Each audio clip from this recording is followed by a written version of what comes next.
বাকি পাও, আবার বাকি নেব, কিচ্ছু হবে না, আমাদের ভান্ডার শূন্য হবে। আমাদের একটা মনে হচ্ছে আপনারা ভলেন্টিয়ার সার্ভিস দিন। ভলেন্টিয়ার সার্ভিস কেন দিতে যাবো? ঢাকা পড়েছে স্বেচ্ছাসেবক, আমরা সমাজকর্মী, আমরা ছাত্রছাত্রীদের পড়িয়ে মানুষ করি, তার পরিবর্তে চ্যালেঞ্জটা পাই। কোন রকম চালেজারি করে নয়, আপোষ করে টাকা নিয়ে।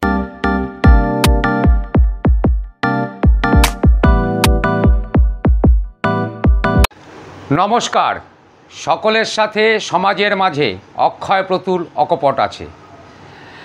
আজ আপনাকে কিছু আগে একটু শুনিয়ে নিই, আগে একটু শুনুন, তারপরে নয় কিছু বলি।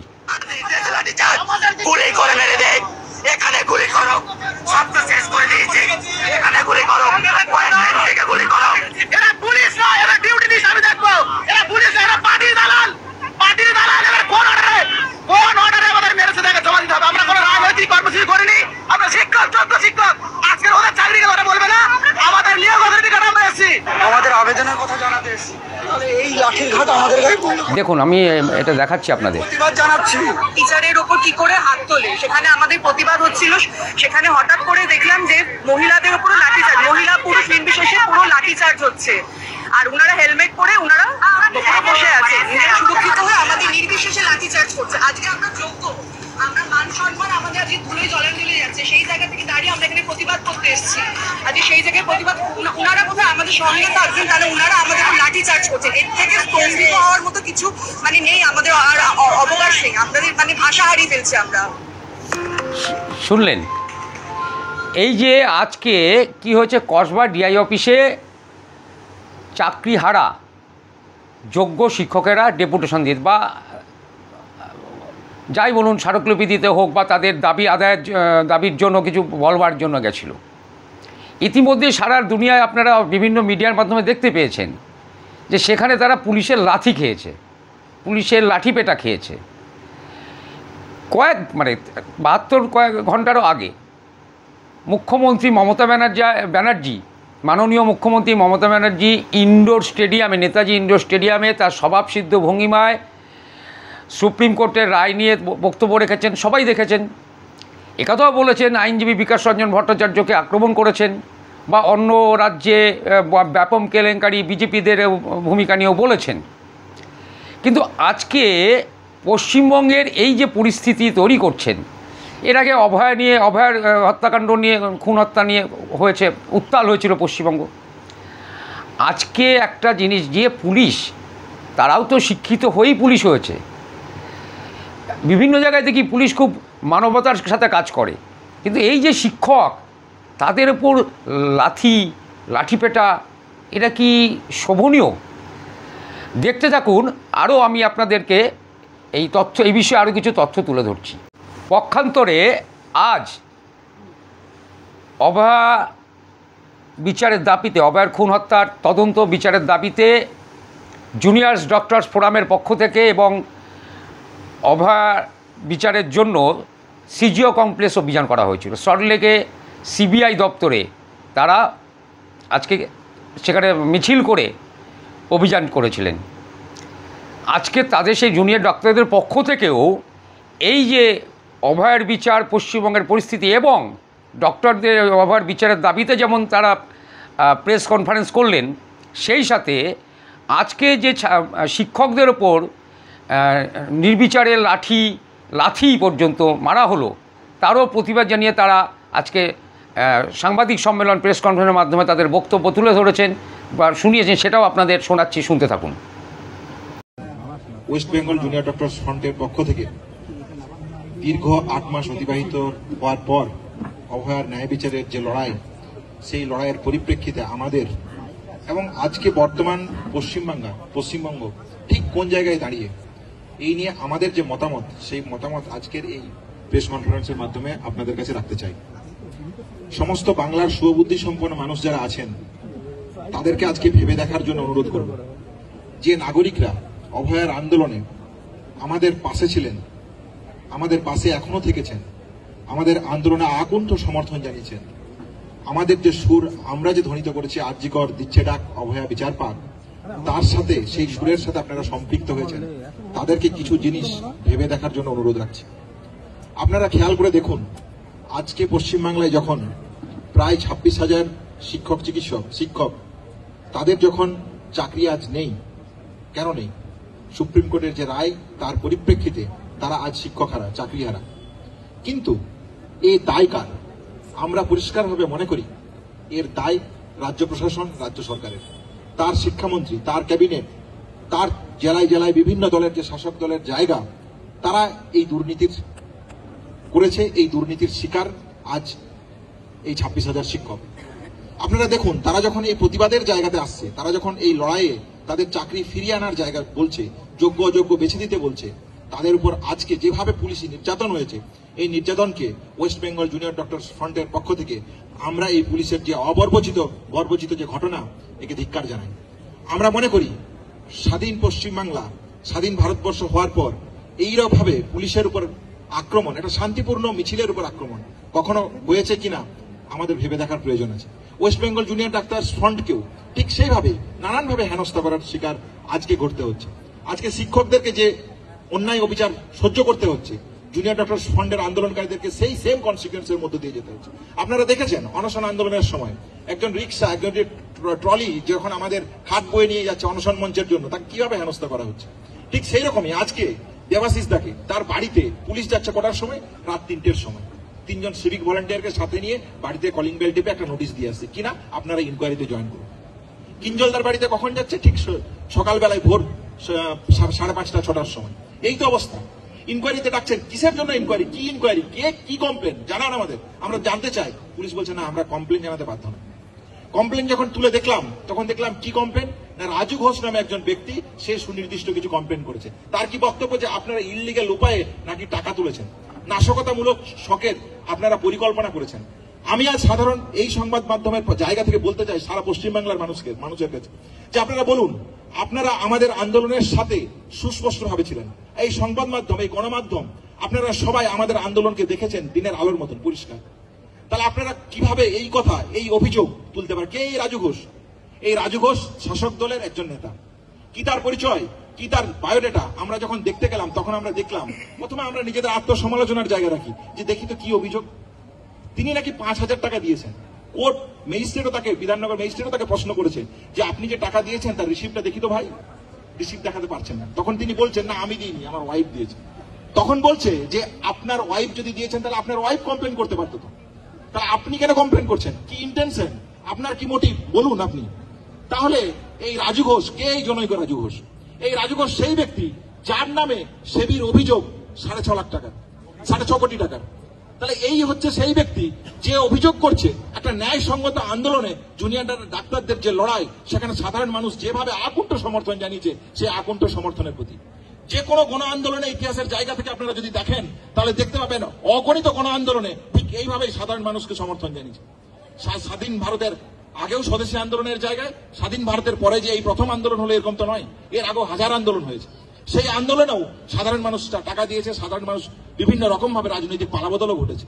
কোন সরকার কোন সময় এই গণ আন্দোলনের জায়গা থেকে যে ফান্ডিং, তার হিসাব চেয়েছে? নেতাজির কাছে হিসাব চেয়েছে, গান্ধীজির কাছে হিসাব চেয়েছেন, সিআর দাসের কাছে হিসাব চেয়েছেন। তাহলে কতটা নক্কারজনক ঘটনা ঘটতে পারে এই রাজ্য প্রশাসন, আপনাদেরকে ভেবে দেখার অনুরোধ রাখছি। তাহলে আজকে যে পুলিশি বর্বরতার শিকার হচ্ছেন শিক্ষকরা, আজকে যে পুলিশি বর্বরতার শিকার হচ্ছে এই আন্দোলনকারী জুনিয়র ডাক্তাররা, আমরা ঠিক কোন বাংলায় বসবাস করছি, কোন বাংলায় থাকছি, এইটা ভেবে দেখার প্রয়োজন আছে। আপনাদেরকে ভেবে দেখার প্রয়োজন আছে যে কি হেনস্থার শিকার। টাকা পয়সা নিয়ে সমস্যা, প্রত্যেকটা পাই পয়সার হিসাব West Bengal junior doctors front দেবে। কবে দেবে? 16 এপ্রিল আরজিকর মেডিকেল কলেজে কনভেনশনের ডাক দিচ্ছি। এই কনভেনশনের মাধ্যমে পাই পয়সার হিসাব West Bengal junior doctors front সাধারণ মানুষের কাছে রাখবে। যে দায়বদ্ধতার জায়গা থেকে আপনারা আমাদের প্রতি আকুণ্ঠ সমর্থন জানিয়েছেন, সেই আকুণ্ঠ সমর্থনের জায়গা থেকে আমরা মনে করি আমরা এই পাই পয়সার হিসাব মিটিয়ে দেব। ঠিক তারপর আমরা যখন পয়সার হিসাব চাইবো, সেই পয়সার হিসাব আপনি রেডি রাখুন। আপনি রেডি রাখুন কয়লা দুর্নীতির হিসাব, আপনি রেডি রাখুন শিক্ষা দুর্নীতির হিসাব, আপনি রেডি রাখুন গরু পাচারের হিসাব, আপনি পাই পয়সার হিসাব West Bengal junior doctors front নাগরিক সমাজ মিলে এই রাজ্য প্রশাসনের কাছ থেকে বুঝে নেওয়ার অধিকারের দাবিতে আন্দোলন শুরু করবে। তাহলে 16 এপ্রিল গণকনভেনশনের ডাক দিচ্ছি West Bengal junior doctors front থেকে জি কর মেডিকেল কলেজে। সমগ্র সেবাবুদ্ধি সম্পন্ন মানুষ যারা আছেন, সংবাদ মাধ্যম থেকে গণমাধ্যম, প্রত্যেকের কাছে আমার রিকোয়েস্ট থাকবে, আপনারা আসুন, আমাদের কাছে বাই পয়সার যাবতীয় হিসাব শুনে যান। পাশাপাশি আর একটা জায়গা সুস্পষ্টভাবে বলে রাখছি, ভবিষ্যতে West Bengal junior doctors front তার আন্দোলন কিভাবে পরিচালনা করবে, তার আন্দোলন পরিচালনা এই বর্তমান যা ঘটনাক্রম চলছে সেই ঘটনাক্রম পরিপ্রেক্ষিতে আন্দোলনের দিশা কি হবে, আন্দোলনের বৃহত্তর যে পথ সেই পথে কিভাবে এগোবে, তার সুপরিকল্পিত পরিকল্পনা ওয়েস্ট বেঙ্গল জুনিয়র ডক্টরস ফ্রন্টের পক্ষ থেকে আমরা রাখবো। 16 এপ্রিল আপনারা আসুন, আপনাদের সুচিন্তিত মতামত রাখুন। West Bengal junior doctors front তার টাকা পয়সার হিসাবের সাথে ভবিষ্যতের আন্দোলনের দিশা সম্পর্কে তাদের সুনির্দিষ্ট মতামত রাখবে। এই বলেই আমি আজকের প্রেস কনফারেন্স শেষ করছি। আগামীকাল এই যোগ্য শিক্ষক শিক্ষিকারা সমাজের সমস্ত স্তরের মানুষকে নিজেদের সাথে ডেকেছেন, কালকে তারা মিছিলও করবেন, আপনারা কি থাকবেন? দেখুন, সমস্ত গণ আন্দোলন, যে কোনো জায়গায় অন্যায়ের বিরুদ্ধে যদি গণ আন্দোলন হয়, West Bengal junior doctors front সম্পূর্ণরূপে সেই গণ আন্দোলনকে সমর্থন করে। গণ আন্দোলনের থাকার ক্ষেত্রে আমাদের দিক থেকে কোনো রকমের অসুবিধা নেই, কিন্তু প্রশ্ন যেটা সেটা হচ্ছে যে আমাদের যে কাজের যে সীমাবদ্ধতা আছে, এই সীমাবদ্ধতার জায়গা একটা আমাদের সবসময় থাকে। এই কনস্ট্রিকশনের মধ্য দিয়েই আমরা আমাদের কাজকর্ম করব। সমস্ত গণ আন্দোলনে যেভাবে আমরা সাহায্য করতে পারবো সেই আন্দোলনে আমরা থাকবো। We want justice. We demand justice.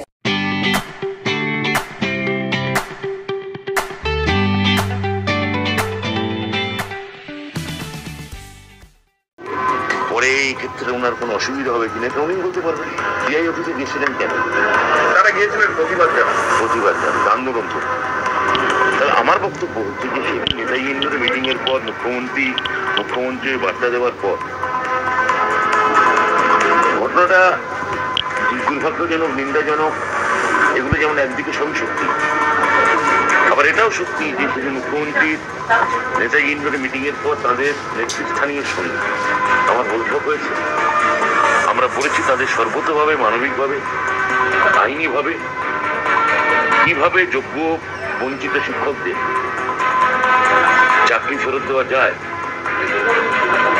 সে ব্যাপারে একটা সুরাহার পথ আমরা খুব দ্রুত বার করবো। সেই নিয়ে ওদেরই নেতৃবর্গের সঙ্গে কথা, ওরা আমাদের সঙ্গে বসতে চেয়েছিল। শিক্ষা দপ্তর সর্বতভাবে সাহায্য করছে, এসএসসি আপনাদের সঙ্গে যখনই দেখা করতে চাইছে দেখা করছেন, আমাদের সঙ্গে মিটিং চলছে। তাহলে সেখানে আপনার কথা অনুযায়ী আন্দোলন, লড়াই, প্রতিবাদ এগুলো তো কিছুদিন স্থগিত রাখা যায়, এগুলোর জন্য তো দিন পড়ে আছে। আর সেটা এইরকম শুনলেন মাননীয় শিক্ষামন্ত্রী ব্রাত্য বসুও বললেন।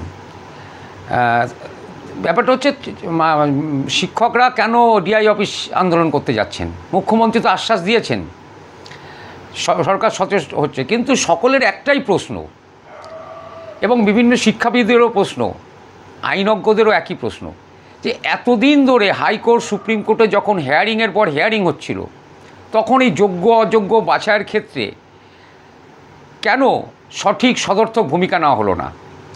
আজকে পশ্চিমবঙ্গে একটা গৃহযুদ্ধের পরিস্থিতি তৈরি হয়েছে। এখানে দাঁড়িয়ে আমরা এটা তো সংবাদ মাধ্যমের মধ্যে আমরা প্রচার করব, বলবো, জানবো, কিন্তু পশ্চিমবঙ্গের বিচক্ষণ মুখ্যমন্ত্রী তিনি আগামী 2026-এ ভোট রাজনীতি বৈতরণী পার হওয়ার জন্য তার দক্ষতার সাথে অনেক ব্যবস্থাই নেবেন। কিন্তু পশ্চিমবঙ্গের এই যে বাংলার আজকে যে পরিস্থিতি তৈরি হচ্ছে, কখনো আগামী আবার প্রাইমারি টিচারদেরও একটা ভাগ্য নির্ভর করছে কোর্টের ওপরে। এইগুলো দাঁড়িয়ে আজকের দিনে আমাদের একটাই বক্তব্য যে আপনারা সরকারের কাছে আমাদের আবেদন থাকবে এবং এই যে সদিচ্ছাটা সঠিকভাবে দেখুন, রাজনীতিকরণ অনেক হয়, কিন্তু এই যে যোগ্য শিক্ষকদের আজকে পথে বসে গেছে, তাদের এই যে করুণ পরিস্থিতি, সেখান থেকে তাদের সঠিকভাবে বেরিয়ে আনার পথ দেখাবে, এটাই আমরা আশা করব। রাজনীতি তো অনেক হবে, সারা জীবন ধরে আপনারা রাজনীতি করবেন, কিন্তু এই সঠিক দিকটা, সঠিক বিষয়টা ঠিকঠাক করবার জন্য যা যা করণীয় উচিত তাই করা উচিত। ঝগড়াঝাঁটি বা এইভাবে পুলিশ দিয়ে দমনপীড়ন নীতি করা মনে হয় না সভ্য গণতান্ত্রিক পরিবেশের জন্য সঠিক হচ্ছে। এদিকে এই চাকরিহারাদের জন্য সলিউশন বের করার জন্য যোগ্য অযোগ্য প্রার্থী কারা, এদের উপর কয়েকদিন ধরেই প্রাক্তন হাইকোর্টের বিচারপতি, কলকাতা হাইকোর্টের প্রাক্তন বিচারপতি এবং বর্তমান বিজেপি সাংসদ অভিজিৎ গাঙ্গুলি, তিনি বলছিলেন একটা সম্ভব একটা কমিটি করে সবাইকে নিয়ে এক যোগ্য অযোগ্য বাছাই করা সম্ভব, উনি সেটা করতে পারবেন। তাই নিয়ে উনি দুদিন ধরে শিক্ষা দপ্তরে মানে কী বলবো এসএসসিতে দেখা করতেও যাচ্ছেন, কিন্তু দেখা করতে পারছেন না সচিবদের সাথে। তিনি আজকে বেরিয়ে এসে কী বলেন একটু শুনে নিন।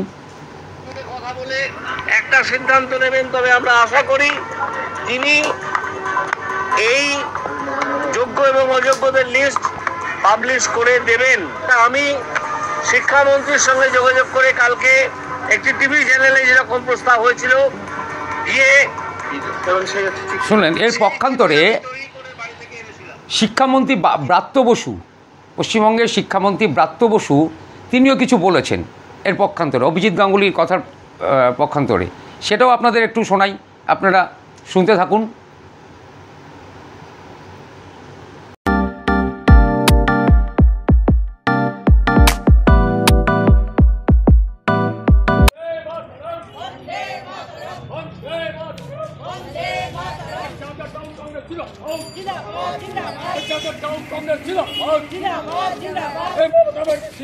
বাঁচতে গেলে লড়তে হবে,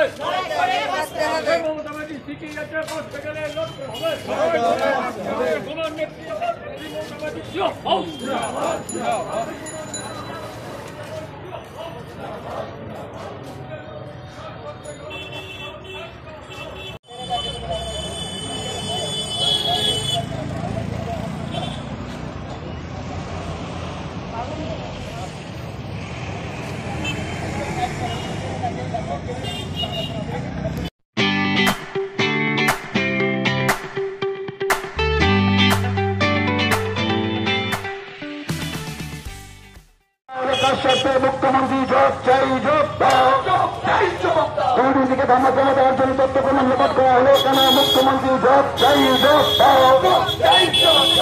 প্রার্থীদের উত্তরপত্র পুরিয়ে দেওয়া হলো কার স্বার্থে? মুখ্যমন্ত্রী জব চাই, জব সিপিআইএম ভারতীয় কমিউনিস্ট পার্টি মার্ক্সবাদী ইনকলাব জিন্দাবাদ। যোগ্য চাকরিপ্রার্থীদের উত্তরপত্র পুরিয়ে দেওয়া হলো কার স্বার্থে? মুখ্যমন্ত্রী জব চাই, জব যোগ্য চাকরিপ্রার্থীদের অনাসিক পুরিয়ে দেওয়া হলো কার স্বার্থে? মুখ্যমন্ত্রী জব চাই, জব ইনকলাব জিন্দাবাদ।